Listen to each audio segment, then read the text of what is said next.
প্রতি বছরের ন্যায় এবছরও আমরা চৈত্র মাসের শেষ কয়েকটা দিন সন্ন্যাস নিয়েছিলাম। আর আজ আমি সেই শেষ কয়েকটা দিনের ছোট্ট একটা ভিডিও তোমাদের সাথে শেয়ার করছি। আর এই হলো আমাদের এখানকার মহাদেবের মন্দির। আর সন্ন্যাস নিলে সারাদিন উপোস থেকে ভগবানকে ভোগ নিবেদন করার পরে আতপ চালের ভাত আর তেল মশলাবিহীন খাবার খেতে হয়, এর সাথে ফলও খেতে পারা যায়। গোটা একটা বছর অপেক্ষা করি এই দিনগুলোর জন্য, তবে এই দিনগুলো যে কিভাবে পার হয়ে যায় তা বোঝাই যায় না।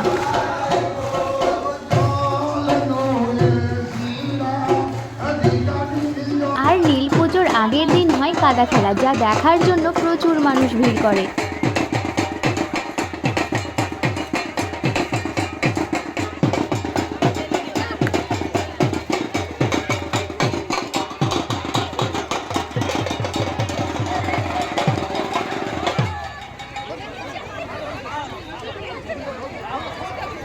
আর নীল পুজোর দিন সবাই মিলে একসাথে পুকুর থেকে নীলের কাঠ তোলে। শত শত মানুষের মনের বিশ্বাস আর ভরসা জড়িয়ে থাকে এই নীল কাঠের সাথে।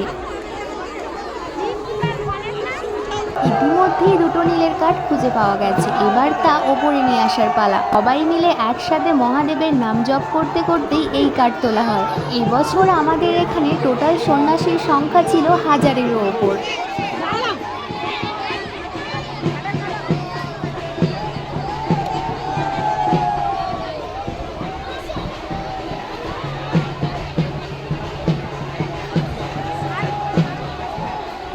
আর নীল পুজোর রাতে সবাই মহাদেবের পুজো দিয়ে বার ভঙ্গ করে। তবে নীল পুজোর বিশেষ আকর্ষণ হলো শিব পার্বতীর বিয়ে, আর এখানে চলছে তারই প্রস্তুতি। সন্ন্যাসীদের মধ্যে দুটো দল তৈরি হয়, একটা হলো বরপক্ষের দল আর একটা হলো কনে পক্ষের দল।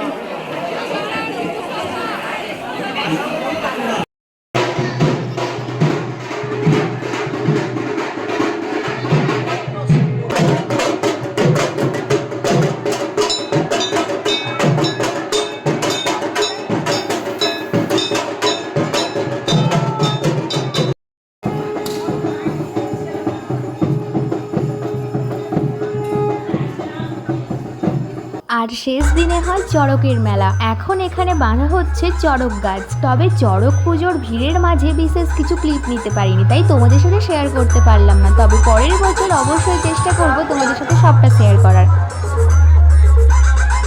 আর এখানে সবাই চৈতাকাবের জন্য বিভিন্ন ধরনের ভগবানের রূপ নিয়েছে।